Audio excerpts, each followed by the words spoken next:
How you doing, YouTube? Matt Massive Beer Reviews, back with yet another review. Not just any other review, but a mystery beer, courtesy of my boy Steven. Pretty sure this is Steven. Looks like Steven. Hopefully it's Steven. We'll find out in a bit. Mystery beers. For those that don't know what they are, I crack them open, and I drink them, and I talk about them. Very simple stuff. Guess ABV, guess, the kind of beer. Sometimes I actually guess the beer itself. But more times than not, we're just kind of trying to go into for the idea of what's going on. So yeah, this could be a Steven beer. This could be a Jerome beer. It could be a couple different mystery beers. Could be a Florida-based mystery beer. Oh, so many mystery beers. I got really, really smart and started writing the people's names on them. And then I stopped doing that because I'm a dumbass. Anyway, that looks quintessential IPA Pale Ale. Kind of skirting that area. Doesn't look like super new school. The reason why I say that is because it doesn't have that super tight, creamy, compact bubble things going on.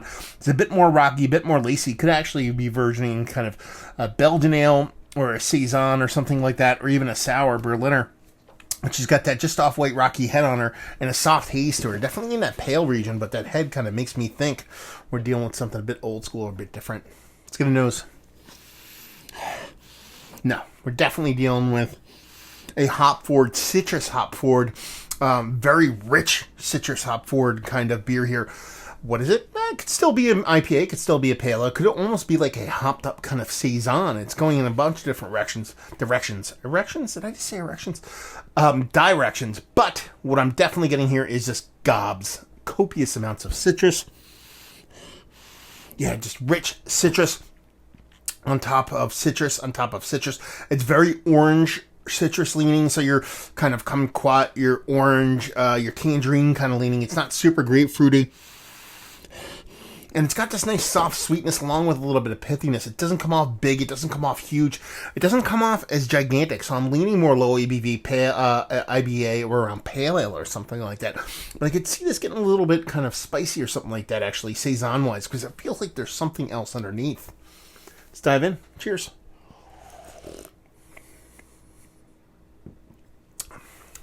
Okay. Grapefruit's making its appearance.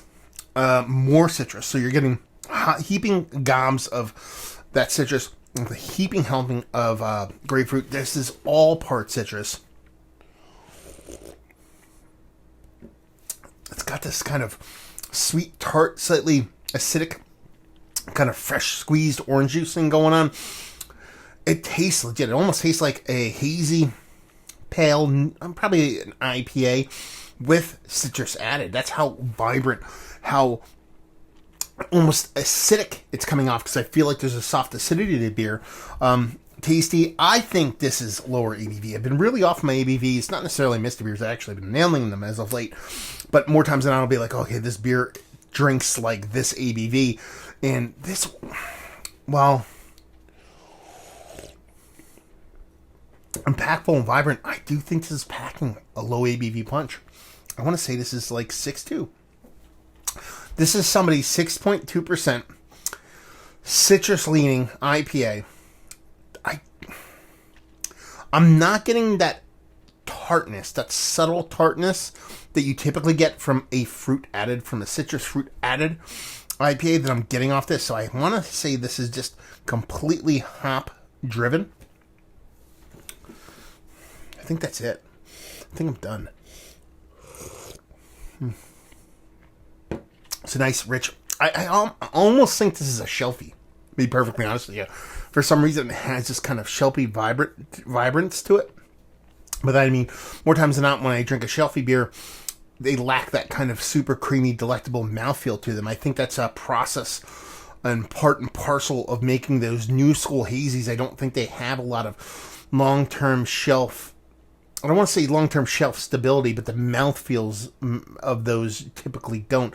So I feel like mouthfeels like these, while nice, it doesn't have that soft, super creaminess to it. It's engineered in this way to be a little bit more stable, a little bit, hold up a little bit longer on the shelf. So that's the reason why I say there's shelfy vibes to it. So 6.2%, somebody's IPA, no other things added, core 4, done and done. Let's see what we got. I feel like I've had this before, actually. It's not like, it's giving me like subtle no filter. I know it's not no filter, but it's giving me subtle no filter vibes to it. let's see what we have here. We'll see who this comes from on the reveal, like I said.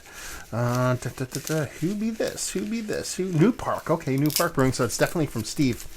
And this is their Double India Pale Ale. I told you it was going to be fucked up when it comes to the ABV. God damn it, man. I thought this one was going to be lowered ABV. Does not drink like 8% at all in any form or fashion. And that's it. They don't really give you much as far as information on it. I can't make out the date on there, so if somebody out there knows what this is.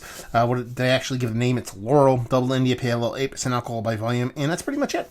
It comes off really nice. Does it have some kind of floral component to it? I mean, you kind of get a soft floral thing, fruity thing off of it, so I don't know if they're just calling it Laurel or they added a floral component to it. But yeah, I think it's tasty as fuck. And man, that ABV is absolutely 100% well hidden. Like I said, I thought I was going to kind of screw up on that one because a lot of breweries have been hiding the ABV so well as of late. And this one's definitely part of that gang. And that I thought this is definitely lower, more towards 6% than 8%. So good on them. I've had a decent amount of New Park beers as of late, coming from Steven, coming from Max, coming from a bunch of people up there in Connecticut way. And most of them have been pretty damn fantastic, from their blender series to their base kind of IPAs and whatnot. I've kind of really dug them. So this is pretty tasty stuff. I forget to do that. I fucking forget every time to talk about whether I like the beer or not in the mystery beer world, but I dig it. Like I said, it had a bit of a shelfy vibe to it. And the way the kind of mouthfeel comes off and all that stuff, but it was upper echelon stuff. That's why I kind of mentioned the whole no filter thing. But tasty, delicious.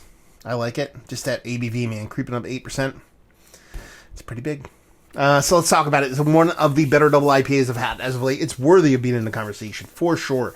It's not that top tier rung thing for my liking, but I think it's pretty damn good.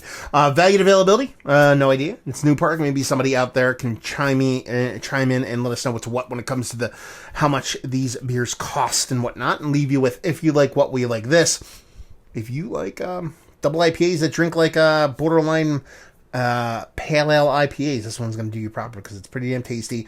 Has a chuggability to it because the mouthfeel is not that dense and gives you heaping gobs of citrus and grapefruit. So if you like those things, this is going to do you proper.